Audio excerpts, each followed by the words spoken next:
Hello sexy, it's Ainsley here, your life transformation coach for Daily Adventure Fest. So I'm on Hard Rock Golf Course, right? Yes, Hard Rock Cafe have a golf course. It's kind of like peas and snails going together. Makes no sense. But anyway, I'm here and it's pretty and it's a nice little overcast morning, which I love. I do love overcast mornings because it's cooler, much nicer.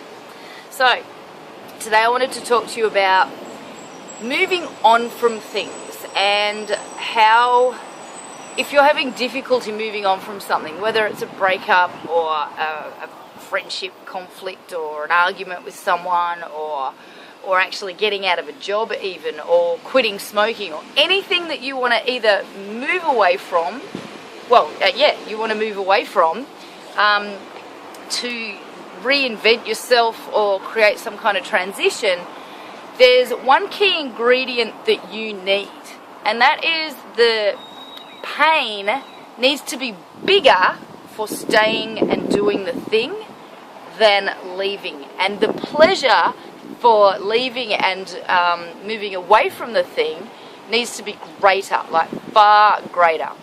And in life we have two motivational forces. We're either moving away from pain or we're moving towards pleasure. Tony Robbins talks about this a lot. And in that, I see a lot of people who are moving away from pain. I mean, that's what I do, so of course I'm going to see that. I help people stop moving away from pain and start moving towards pleasure, or within your mindset. And so what this entails is, first of all, like I'll give you an example. I started smoking when I was 14, and I pretty much smoked on and off until I was 35, so yeah, 21 years. Hang on, I'm just going to move out of the wind a little bit so it's not too noisy for you. And I wanted to quit. I got to the point where I thought, I can't do this anymore. I hated being phlegmy and coughing and stinking and always being sick and just feeling like shit, and I wasn't exercising or taking care of myself.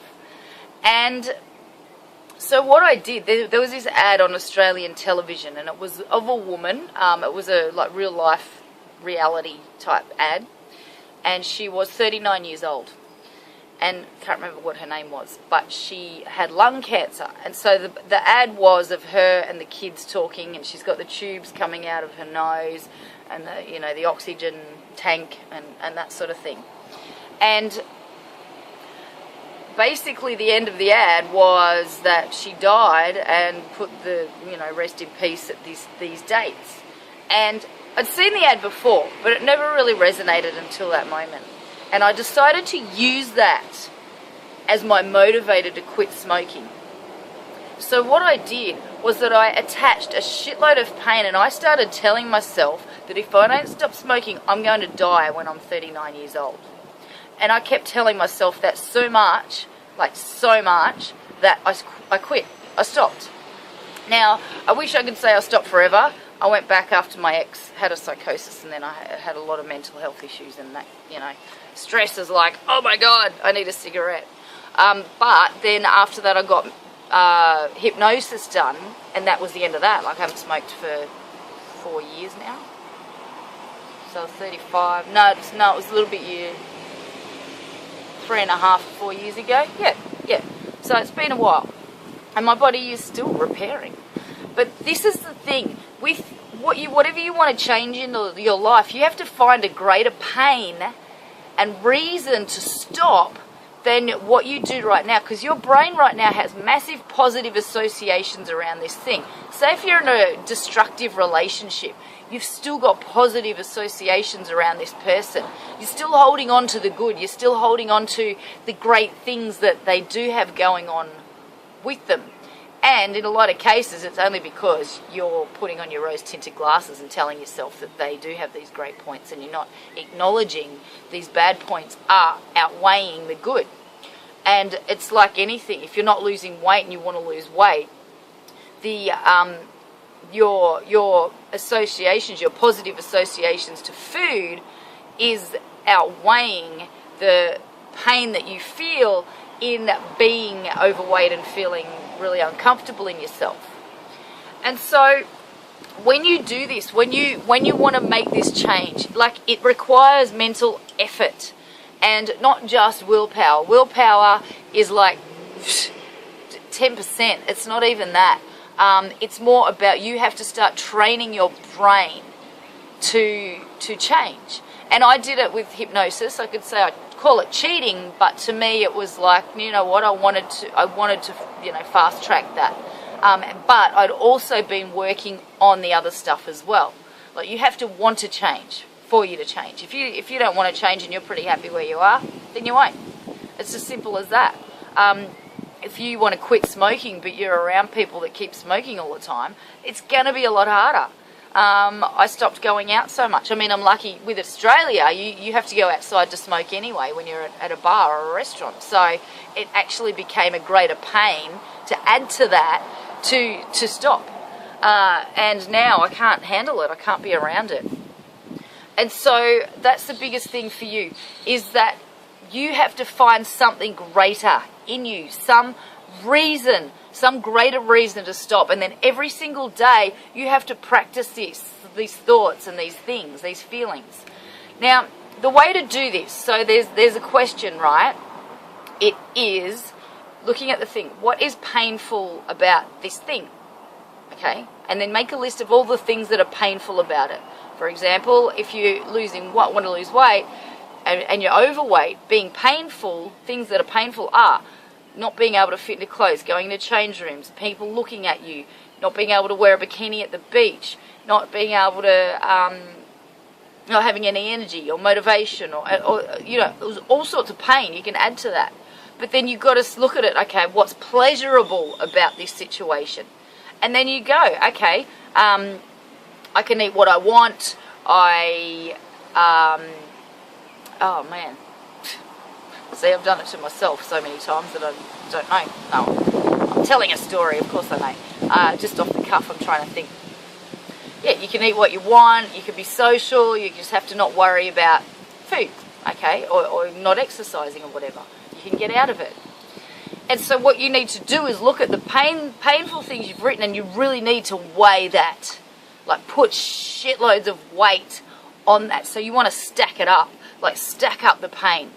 And what you need to do is get yourself emotionally engaged as well. Because if there's no emotions involved, then the change won't happen. You really have to, excuse me, engage your entire mind, body, spirit for this to work. And so you stack that on. And the pleasure, you kind of make it a little bit light sort of thing. Then the next thing, you look at the thing you want. So say you want you might not want a six-pack, but it needs to be some clear, measurable thing. Because if it's not clear, like you might say you want to have a hot body, but that's not enough. Like, it's too vague. You have to be specific. So even putting a picture on the fridge of your ideal body. And then you go, what is painful about this? All right? And you want to keep this one light as well. All right? Because you're training your brain. You're actually doing brain training here. You want to keep this list light. Like, what's pleasure? Sorry, no, that's not true. Yeah, what is painful about doing this? All right, you have to exercise. You have to get up early. You have to go out in the cold. You have to get motivated. You have to deprive of yourself of the foods. That's it. Just keep that light. Then the next thing you want to do is say, what's pleasurable about this? And this, again, is when you put massive weight on it. Like, massive weight. This has to be huge, huge weight, okay? And so when you put huge weight on what's pleasurable about this, again, really associate yourself. Really get into the feelings that you want to feel. Feeling sexy. More options with the opposite sex. Feeling great, confident, more opportunities, happy. Man, look, I could go on and on and on about that, because we do know that. Logically, we know that, but you need to train your brain to believe it. There's a difference between knowing and believing. And so that's what you need to do with. And so the second part of this is focus. Now, if you're depressed and you're feeling down and really unhappy within yourself, then you are focusing on moving away from the things that you don't want. For example, if you're looking for a relationship and you're like, I don't want them to cheat on me, I don't want them to do this, I don't want them to talk too much, I don't want them to lie, I don't want this, right? That's what you're going to get. Because whatever you focus on, you get, whether it's positive or negative. Your brain can't differentiate between the two, because it's just like, okay, well, you know, whatever. Like, whatever you're focusing on, that's what you're looking at. You're ignoring all of the other stuff going on around you.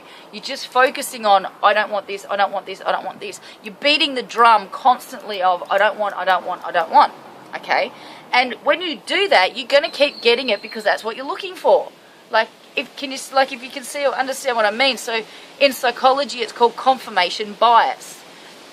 So we have a certain belief about something, and sorry, just bumped that. Have a certain belief about something, and then we will seek out things to confirm that belief, to back it up.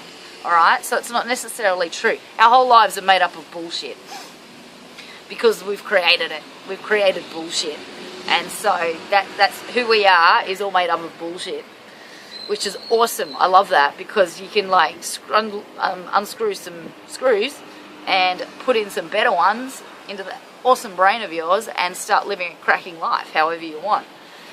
So the other direction is the moving towards pleasure. So moving towards. Now moving towards is focusing on what you want. I want $1 million. I want to be a size, in Australia, size 10. I want to have a successful business. I want to find Mr. or Mrs. Right. Yeah, to think about that. I never say that. I hate those terms. I want this, right? Now your focus is on the positive. Your focus is now on what you want. And this is the thing, you have to ignore this. You have to ignore what you don't want. Like, you just have to ignore it. And that's a part of letting it go. You have to let shit go in order for yourself to do that. Because if you don't let it go, then you're still focusing on down here, right? Whereas when you let go of it, which means you do have to examine, you do have to study that stuff, really have to look into it, okay? But over here, once you've let that go, once you've accepted that you're done and you're just going to drop that off like yesterday's dinner and start looking at the buffet for tonight, then you're going to feel better, you're going to feel amazing, you're going to feel really positive in yourself, because now you're excited. Now things are like, holy shit, this is amazing, this is gonna change my life. And when you start really getting clarity around that, clarity around your future will create your future. If you don't have clarity around your future, then it's not. Like, you're not gonna get that. Because you're just walking around in a muddled mess because you're too busy down here, okay?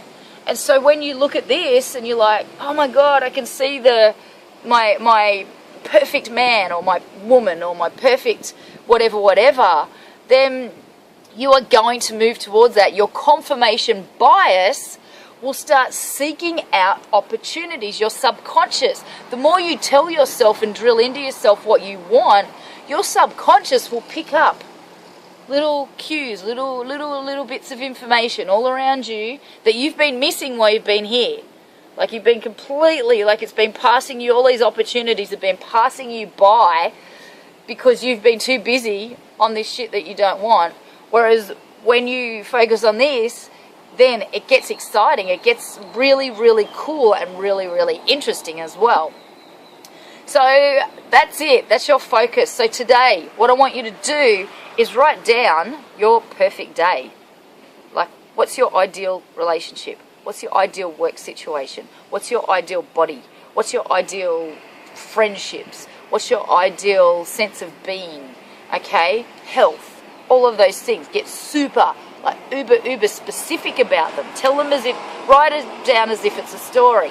And when you write it down as if it's a story, and it's happening right now, so you talk in the present tense about you, I will do this, I do that, and you repeat that over and over and over again. You just keep repeating it day in, day out. Just keep repeating it in your head. Write it down, journal it out, whatever. Repetition will start teaching your brain a new way of thinking. So, that was a good one.